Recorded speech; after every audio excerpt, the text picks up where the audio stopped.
WRA, we're in Santa Fe. It's actually a 30-year plus company, wildlife and biology consulting. It was started by Dr. Mike Jocelyn, who was actually teaching at the Romberg Center 30 plus years ago, and started it. Now it's about 80 plus people in Santa Fe, most of which are here, and then now some in Denver, now some in San Diego.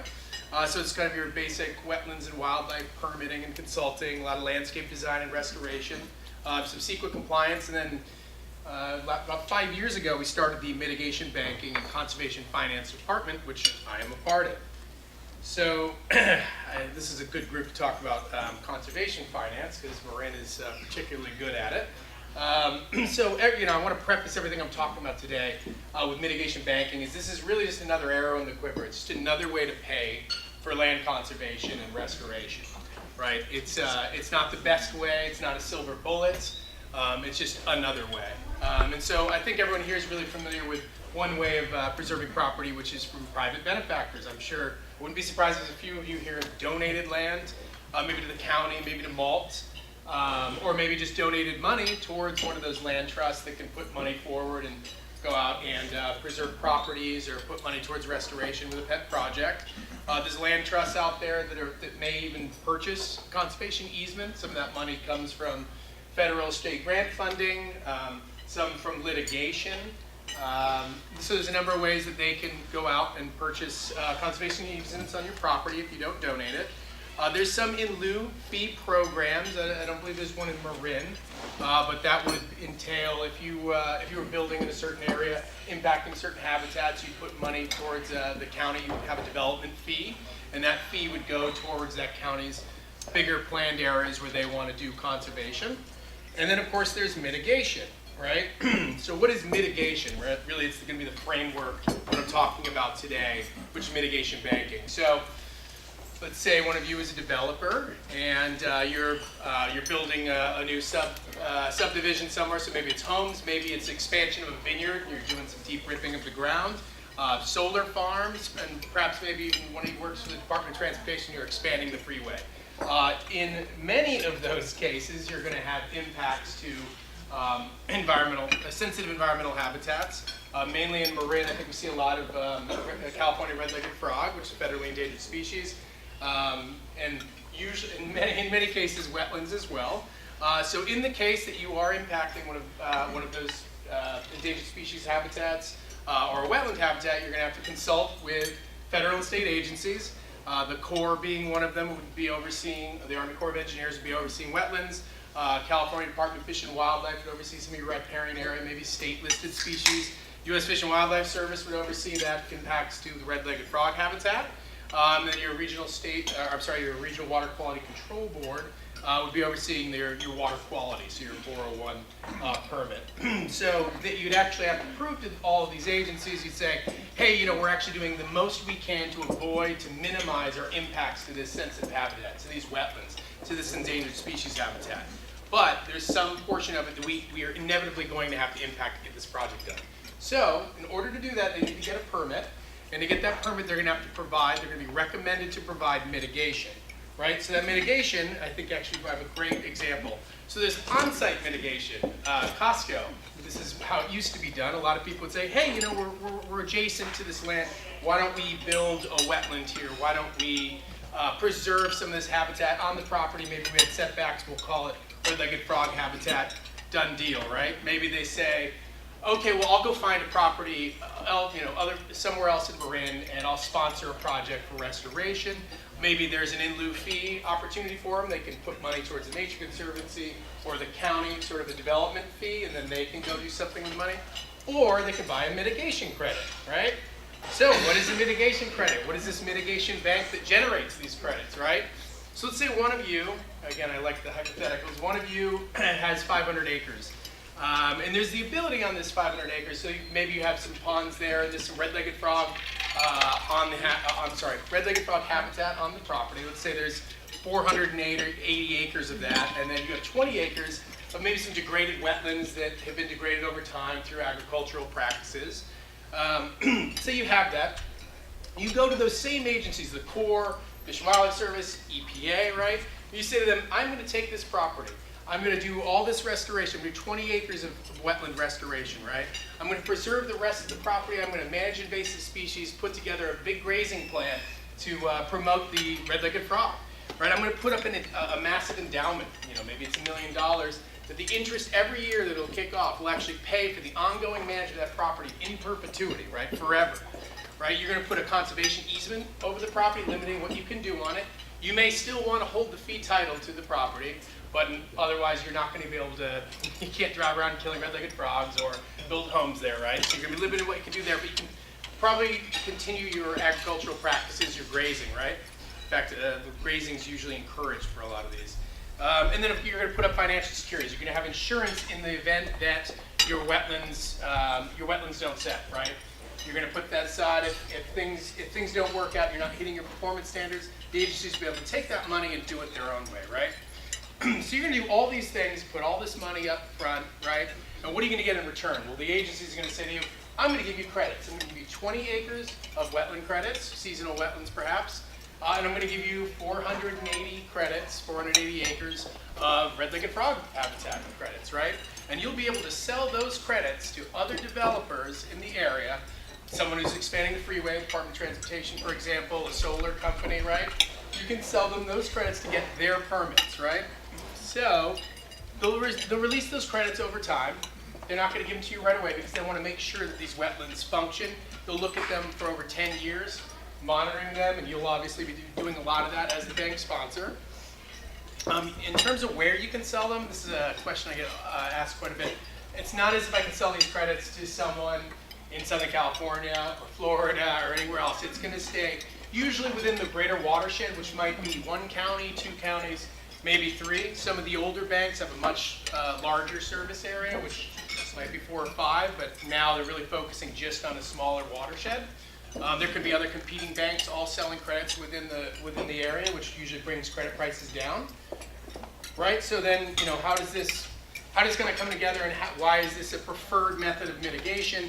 Well, for one, you, the landowner, here's kind of how you're winning. You get to keep your free title. You get to pass your property on to your kids, right? You can continue your agricultural operations, right?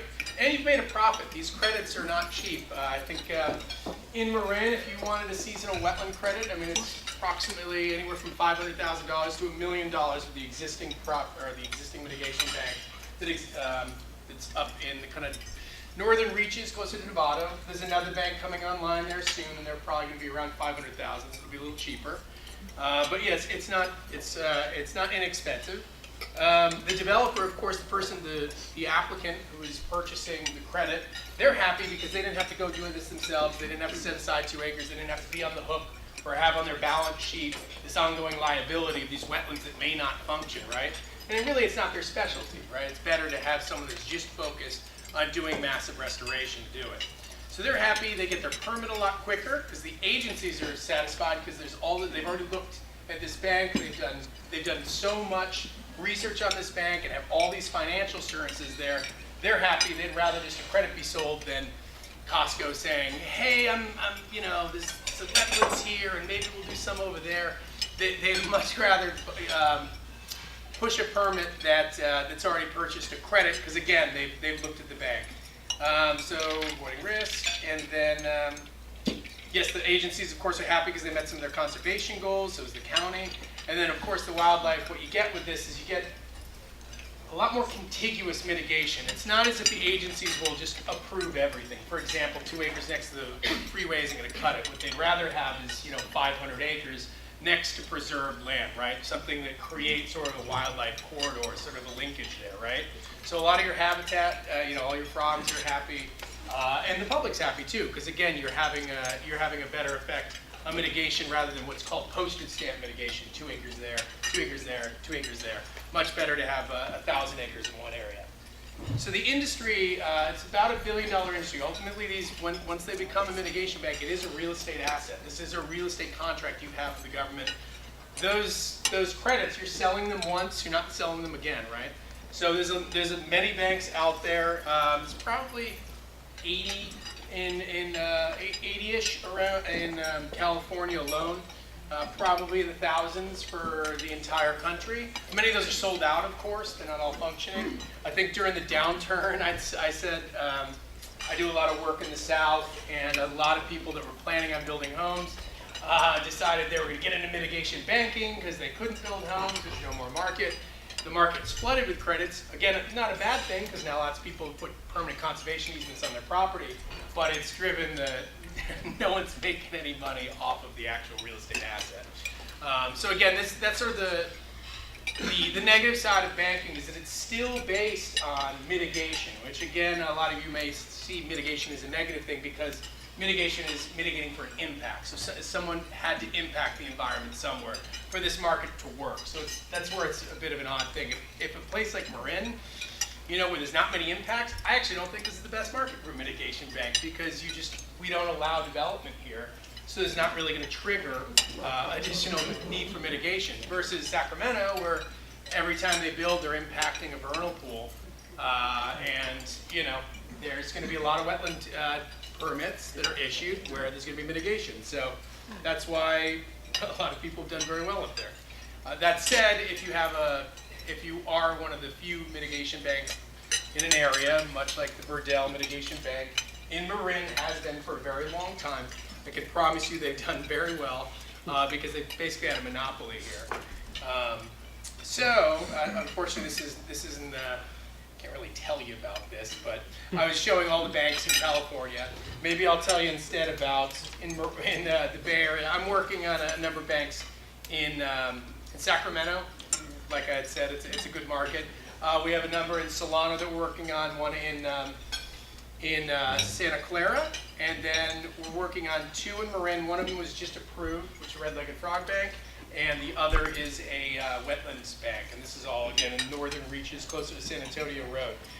Real quick, I should tell you this, since I know there will be a lot of people asking, hey, can I do a mitigation bank on my 40 acres or whatever it is? You definitely need projects of size, right?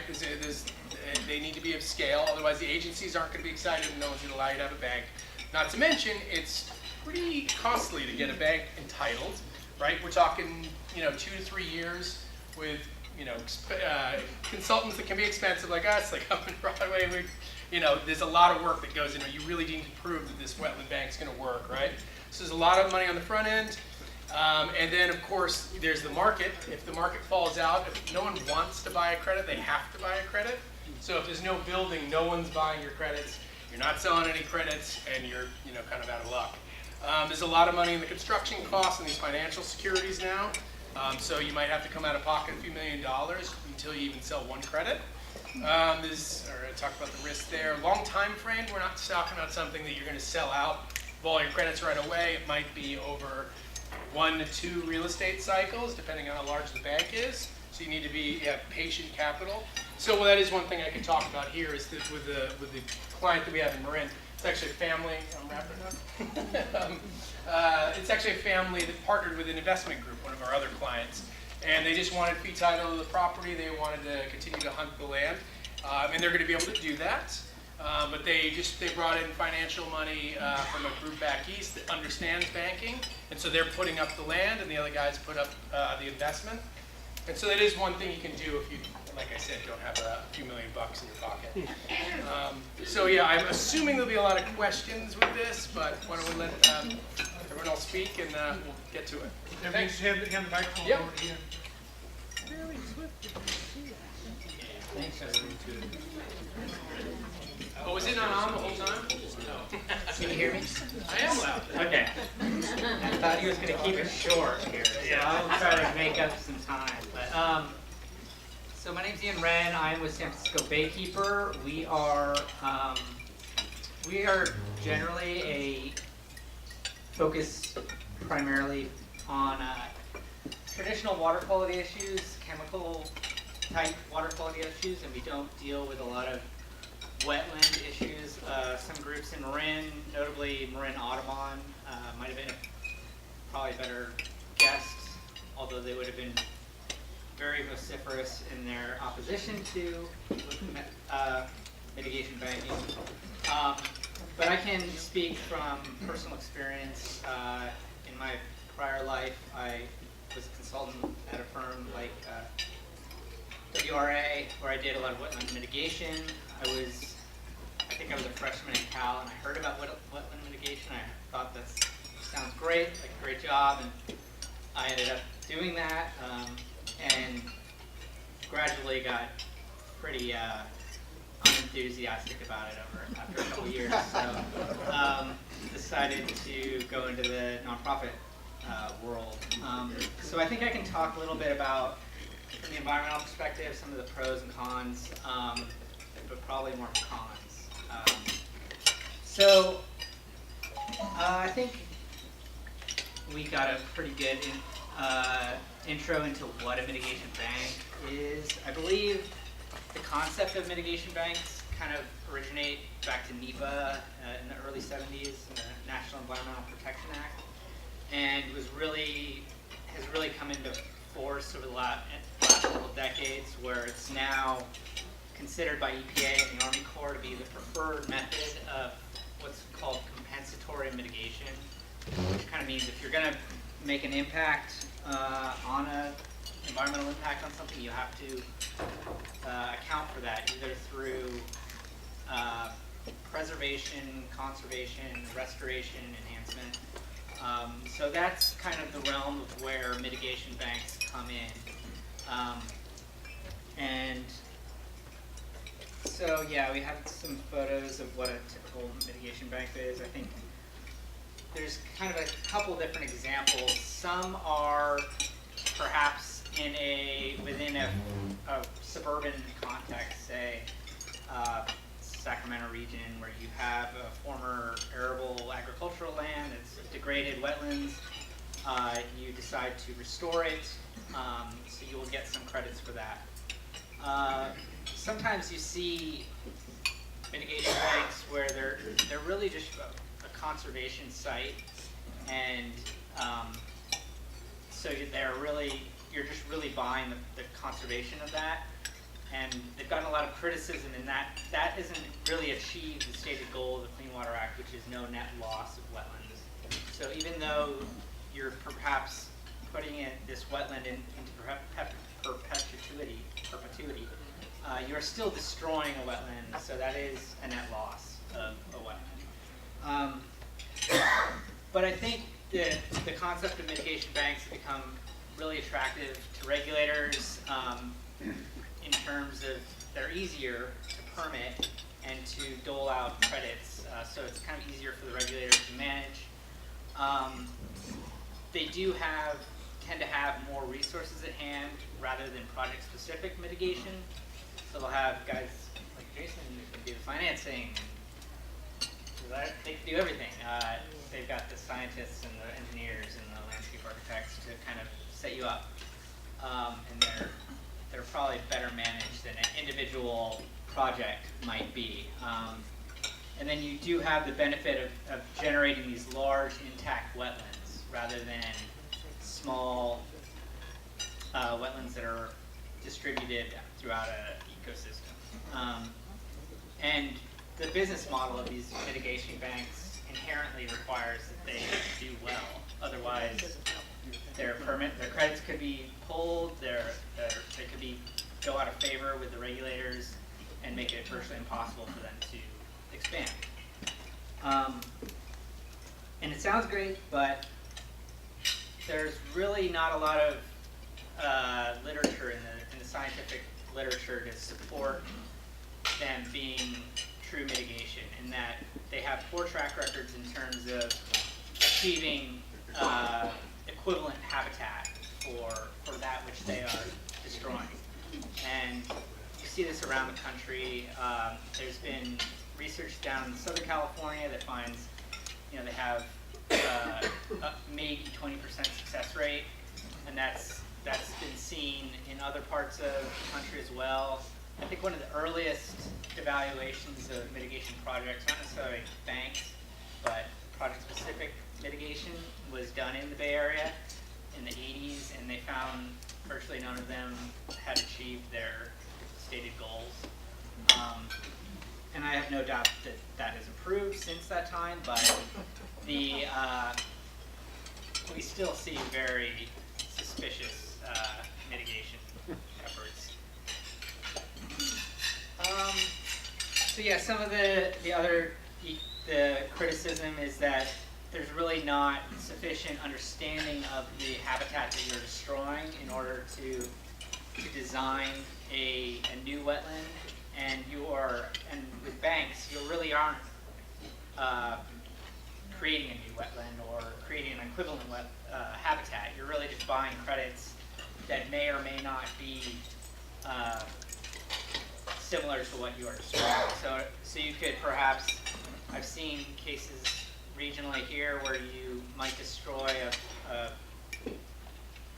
a low quality tidal wetland, and then I've seen the Regional Water Flood Control Board authorize purchase of credits in a riparian habitat in Solano County, which doesn't really make sense if you're really trying to achieve no net loss of that particular habitat type. Other criticism is that the regulators are too overstretched to reasonably be able to oversee these, and the cumulative effects of all these little wetlands might not match those of the habitat quality of one single wetland that you'd see at a bank. There's also been criticism that banks have sold credits in advance of them actually coming to maturity, so there's not a real assurance that these are actually great wetlands. And like I said before, preservation and enhancement of existing wetlands doesn't really achieve the stated goal of no net loss. So some of the inherent problems associated with mitigation banks are that you're destroying habitat in exchange for habitat that might already exist. In the case of preservation, conservation, and enhancement sites, you are destroying habitat in exchange for distant habitat. So you might be 2 counties away. That doesn't really help the red-legged bog that you're impacting. And then you're also destroying one kind of habitat in favor of another at times, which is considered out-of-kind mitigation. And you're destroying habitat networks in exchange for concentrated and heavily managed sites.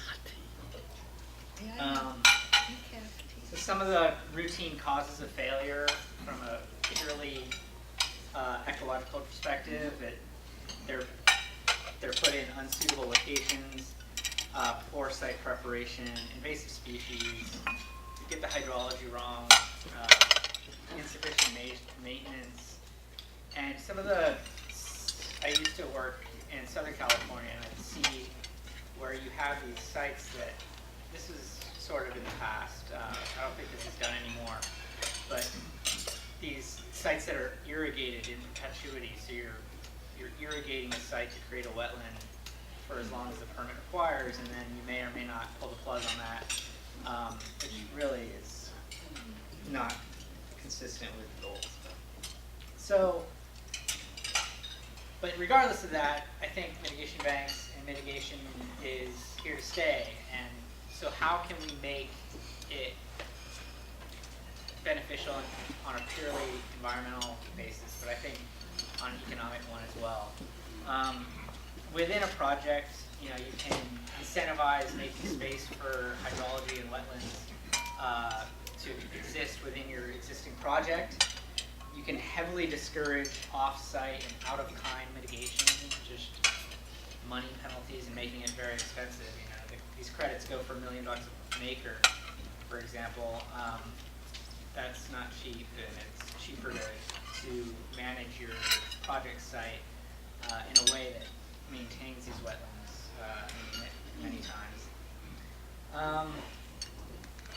Just having the regulators stay on top of things better, and perhaps local planning, which is something that you guys might be more interested in, is planning agencies can have the foresight to integrate banks at a local level. So it's probably not, Marin isn't probably the greatest example because there is so little new development that might impact a lot of wetlands, but creating banks within a city so that you're for example, so that you're not having to go 2 counties away.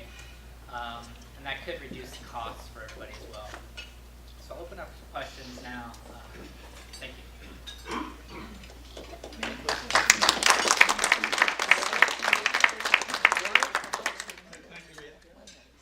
I'm going to go around to tables here. If we can get like one person from each table, try to, so we can get at least one question from each table here. I'm going to start right over here.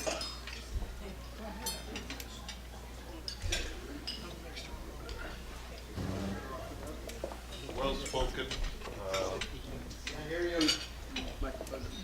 Put the microphone directly pointed at there. Yeah. Well spoken. Certainly educational for almost all of us.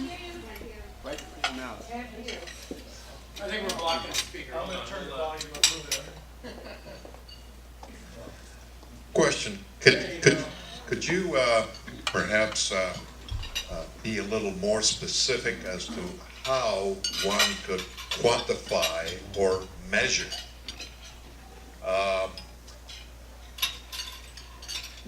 the so-called exchange of a wetland as part of a development project versus purchasing a portion of a bank along the lines of what you have described in a manner that won't have a lot of objections or controversy or arguments, or simply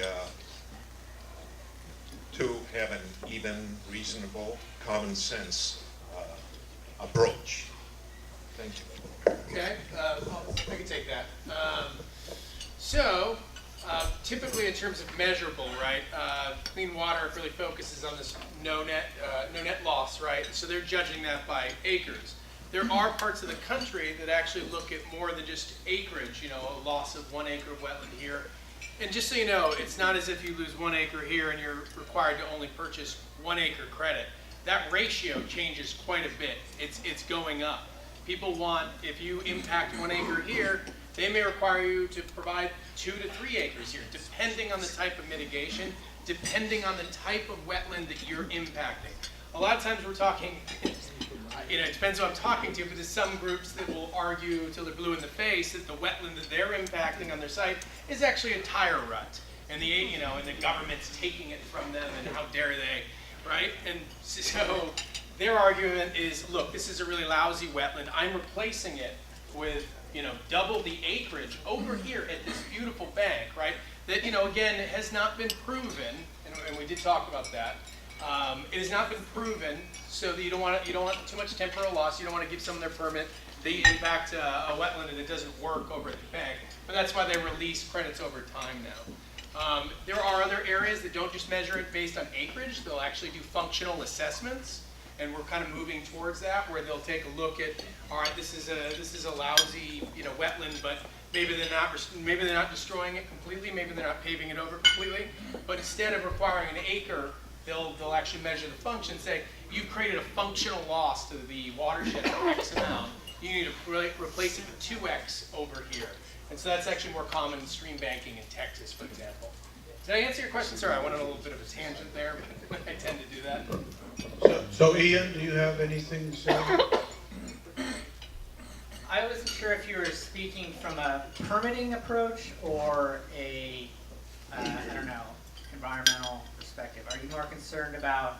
Yeah, we really don't want it to be a dialogue. Yeah. Lots of Okay. questions, Yeah. There are ways, if you are concerned about, for example, endangered species series or something like that, ways to mitigate that if you do want to retain wetlands on your project site without incurring considerable costs down the road. But you would have to have lengthy conversations with a consultant like WRA. Avoiding and minimizing is obviously preferred. Mitigation is still last result, right? That no one wants to have to mitigate. They'd like to avoid and minimize, but it can't always be done if you're expanding a freeway. Are there any questions from this side of the room? Oh, there's a few over here. Why don't we start? His hand up a while ago. Good talk.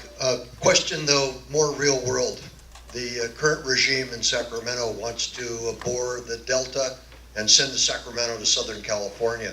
Is this the type of flim-flam that we're talking about them using to justify this? They'll do mitigation. I'm certain of it. And again, I want to separate. There's mitigation banking, and then there's mitigation. Mitigation is just the idea that someone's taking. And again, this is the core. If you want to get mad at someone, the Army Corps of Engineers is overseeing the Clean Water Act. If there's an impact to a wetland, there needs to be mitigation. Right? What are you going to do for us, right? So that again falls under the Clean Water Act. The banking really is a result of all these poor projects that have been talked about for so long. And I can tell you it's still happening in the South, but not as much in California. If you're mitigating, you're going to be put under very strict standards now. You can't just throw up a wetland, breach something and walk away from it and think it's going to be okay. Trust me when I say I spend, some of my projects take 3 years just to get to a point where they're comfortable with the wetlands that we're planning to restore, right? They're not allowing what used to go on any longer. So as far as when I say they, I apologize. It's called the Interagency Review Team. It's actually it's made up of the Army Corps of Engineers, for talking wetlands, U.S. Fish and Wildlife Service, right? California Department of Fish and Wildlife, Regional Water Quality Control Boards, on and on, right?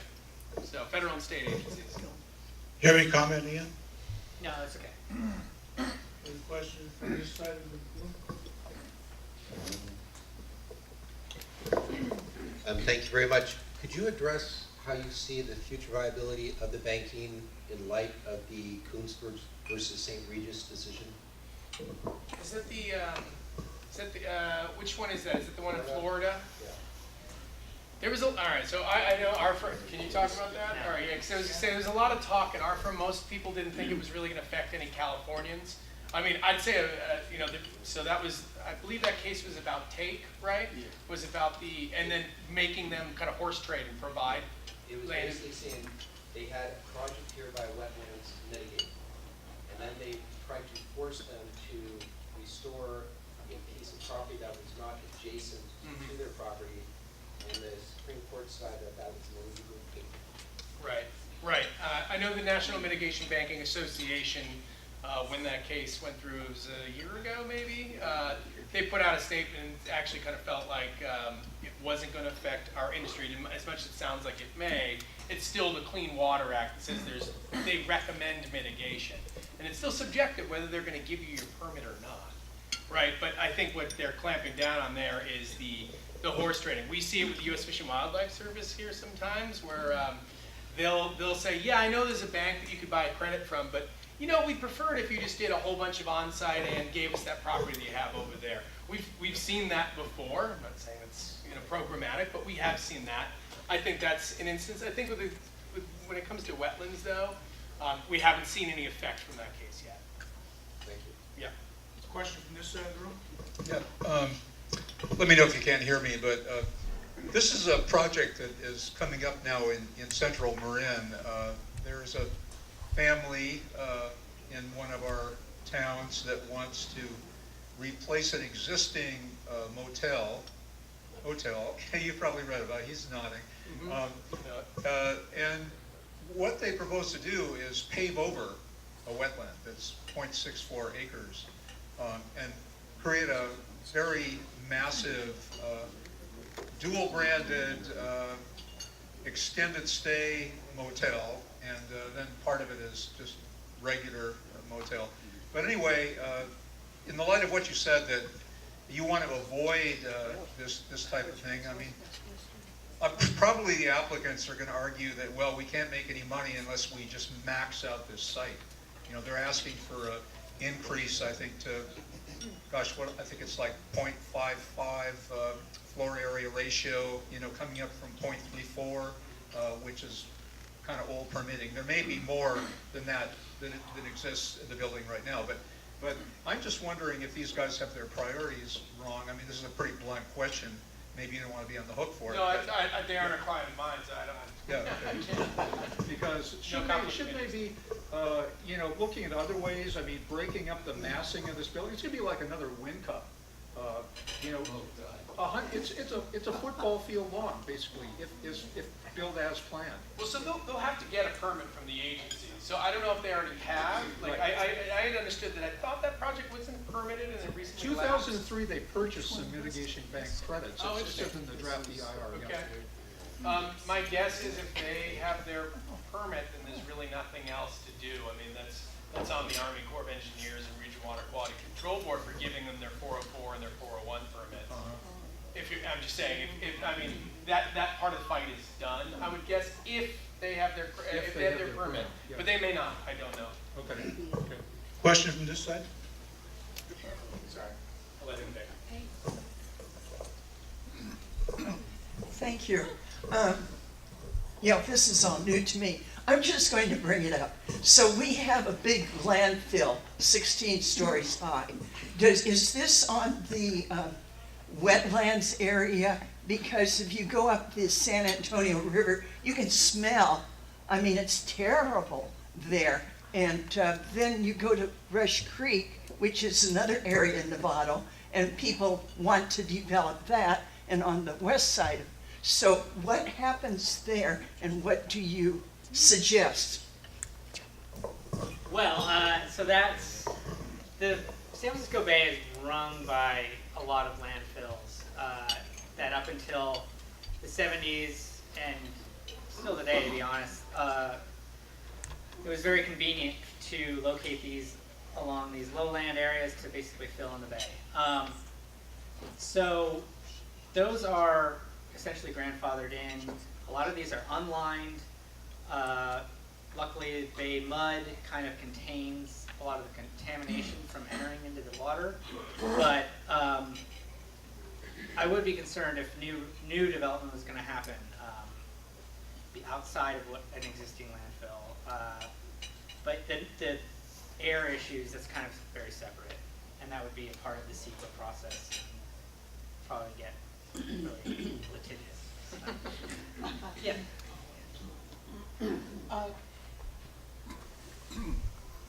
Is it possible to have a number of small sites adjacent? Can't hear you.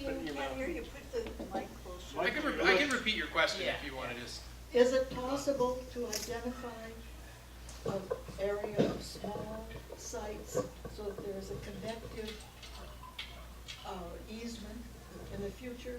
These are old businesses, small businesses along bay. Is it possible to identify and reserve these for only land banking?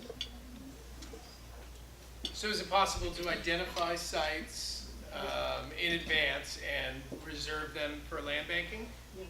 Okay, so if you identified a number of sites and you aggregated those and purchased them, you could, do a mitigation bank there. And I think what you were hinting at is kind of you like the linkage aspect of it, right? Yes. It's not, so even though you're saying, are they adjacent, or are you asking the question of, can they not be connected? They're adjacent to Richardson Bay. Okay. Small sites, adjacent to an already acquired open space, Bothie Marsh. I mean, it's really just a matter of a willing seller, if there's somebody willing to offer the land or somebody. There would be a number of sellers. Is Okay. that- Yeah, I mean, that's the kind of thing that I think, some cities should be thinking about in their general plans. If they're really projecting rates of growth that they are projecting, they should really think about how they're going to mitigate that impact. And if a really progressive city might even create their own bank, for example, in the kind of scenario that you're talking about, where they would seek out sellers, purchase the land, and maybe use a mixture of public land as well, available for development. So to mitigate those impacts much more locally than having I to go just was distant. wondering, because of mitigation using the lateral levee concept, it takes a lot of space. Okay, move on to questions. Alan? Hi. We can chat after if you want. This process, to me, has the ring of a very political process. And It involves lots of money with large developers and expensive consultants, with all due respect, I mean, that's what you have to do. I'm wondering who is protecting the public's interest. Now, I know you talked to me all about the fishing game of this, but they're just pawns. I mean, there's the chief, and then the chief is appointed by, or gets in a job by a legislator. So who's really protecting it? Because you indicated in an earlier part of your presentation that they made some changes. Used to be you get these permits easily, now they watch it and so forth. Well, that means it didn't work before, and that means the public wasn't protected. Who's protecting them now? And I'd ask the gentleman from Baykeepers, is the public being well served? No. No, I mean, the Bay Area has a long history of vociferous and active wetland preservationists, Save the Bay, Citizens Committee Complete the Refuge, Marin Audubon, and a lot of these groups are populated by older people who have gotten very jaded over the years, because there's really no project.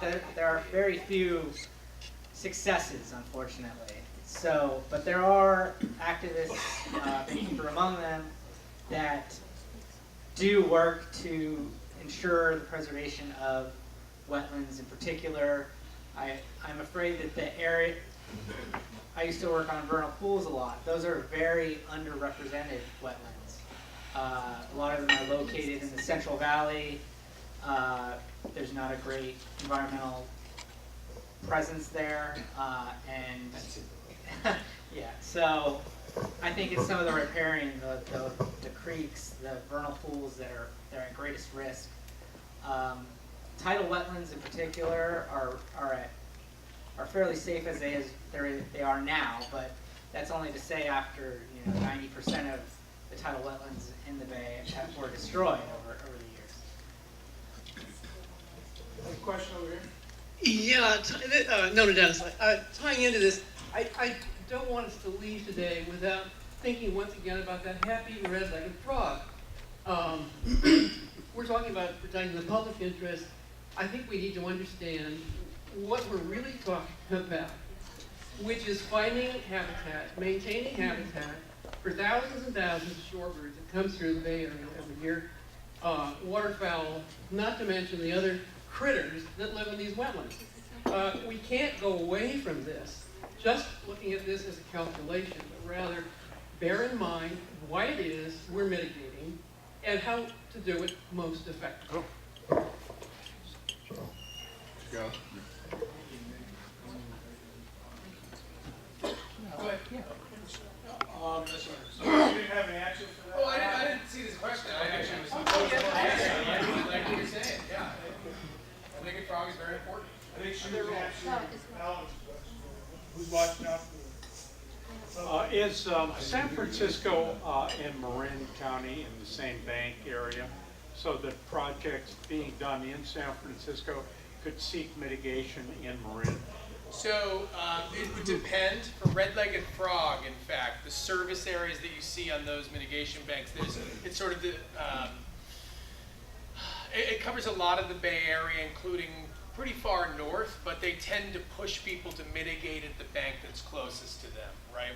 We actually have a few red-legged frog banks in the north. We're not seeing as many red-legged frog impacts in San Francisco area, but much more so up here. And there's a number of banks that cover that. I think a lot of people in San Francisco have done a lot of their own self-mitigation, but ideally they'll start purchasing credits from our client's bank. That would be great. May I address this quickly since the mic is all the way on the other side of the room? There's an area, Spinnaker Point, which was supposed to maintain for the last 15, 20 years. No one is ever doing anything about it. No matter who we call, it's just sitting there, and eventually they'll develop because they say, oh, it's beyond repair, nothing can be done. And I also like to mention, we're not concerned so much about the frog. It sounds so belittling. We're concerned about the migrating birds from Canada, etc. And we have birds we're losing birds at an alarming pace in the county because they have no place to go. And again, this kind of moss or whatever it is that's growing in this pond, the birds can no longer land on this pond, even on this land that's supposed to be preserved. And is there any oversight committee that you have who is actually watching that these things are implemented, that you say you're going to preserve? Oh, yeah, if that was a bank, if someone was on the hook for preserving that, yes, absolutely, they could get sued, right? And so that's why banking's become popular, is because there's so much scrutiny. They have to protect this property in perpetuity. Again, this is all since 2008, as long as I've been in mitigation banking industry. I don't know about that Will you specific point in please particular. visit this area with me? Oh, And okay. look at it so you can tell me who's in charge? Thank you. Audubon Society. Yes, We have a question this over guy here. might be. Yeah, I think Audubon might be the best person, but I'd be happy to talk to you. Okay, we have a question here. Go ahead. If the properties that we're talking about that the bank owns are all around the bay, they're wetlands that are basically at sea level. A bank is one property, just so you know. I my understand, apologies. but we're Oh, talking okay. a lot about the wetlands, which Okay. are mostly at sea level. What's the thoughts about sea level rise, where they're talking about 6 feet by the year 2100? And I'm hearing things about 20 inches in the next 10 years, and then these lands could conceivably be underwater and they don't exist anymore. And then we built these developments based on the wetlands which no longer exist. Well, I can tell you that would absolutely be factored in when you were trying to get a bank entitled. Up in Broadway over here, they actually entitled a great entitled wetland bank down in Redwood City. I don't know if that came up with you guys. I'm sorry, I didn't put you on the spot. There we go, yes. Sea level rise? It comes up, but there isn't, I mean, how do you address something that may happen, that probably will happen 100, 150 years from now? So, the only thing that was addressed were the levees that were built to protect the inland areas. I think what would, I can imagine this, I think the question was, there are mitigation banks being created. Right now, there's only one title wetland mitigation bank, so this isn't probably as widespread an issue as we might think. But in the event of sea level rise inundating a bank, the effect would be to nullify any benefits that were had. But what would be said to that is, well, that they would have flooded the tidal wetlands that you were going to preserve in the first place. So this is probably not, but that's besides the point. I think sea level rise is on the minds of a lot of planners and regulators right now. And BCDC, Bay Conservation Development Commission, is thinking about these kind of things in new permits. It's not as strong as it should be, and I'm going to be working harder to get it stronger. And I think a lot of developers are going to face a lot of difficulties in doing anything along the bay, rightfully so, because of groups like Baykeeper and Save the Bay and Marin Audubon in part, but also because of agencies like the Regional Water Quality Control Board and BCDC are getting better tools in which to regulate and plan these things. But there's a lot of work that needs to be done. We have a question on this side of the room. You may you may wish to look at some of these issues on a much broader viewpoint. The gentleman over there talked about the extent the Corte Madera Inn, which has a marsh next to it, and they're going to fill it in, or they're trying to fill it in, and that seems like a terrible thing. He also mentioned the extended stay hotel in San Rafael, which was already filled in. That also seems like a terrible thing, except that you got to, maybe you're not aware of the fact that the extended stay hotel was filled in. I filled it. I was the developer, and we created all the wetlands. That was called the East San Rafael Wetlands Mitigation Plan. It includes all the wildlife areas back along the levee. It includes the protection of the levee. It includes the shoreline park on the levee. It includes a myriad of things that protect the environment and the wildlife in that area into perpetuity. We donated it, we put up the money to make sure that it was done right at that time. And as a result, we got to build the extended stay hotel, which is one of the highest tax generating, amongst the highest tax generating buildings in Santa Fe. So in the old days, you drive down Francisco Boulevard, and that was all lowland area out there. Now there's jobs, there's businesses, it thrives. And now the thing that we have to look forward to in the future is that levee, if it fails, it's going to flood all of Santa Fe. So there's some more development has to happen down there in order, or the taxpayers are going to have to come up with an awful lot of money to protect that shoreline. Yeah, I think that kind of weaves back into the sea level rise issue, where the Bay Area as a whole is considered most at risk for sea level rise, and anywhere along the West Coast in terms of economic impacts. And to adapt and mitigate those impacts, a lot of levees are going to have to be built probably to preserve the most developed areas. And we're going to have to restore a lot of wetlands in order to save available wetlands and those that might be inundated. And that may result in a mixture of fill and new restoration efforts, fill in the form of possible levees, or this woman mentioned the horizontal levee concept, which is a more environmentally sensitive levee system that we should be supportive of.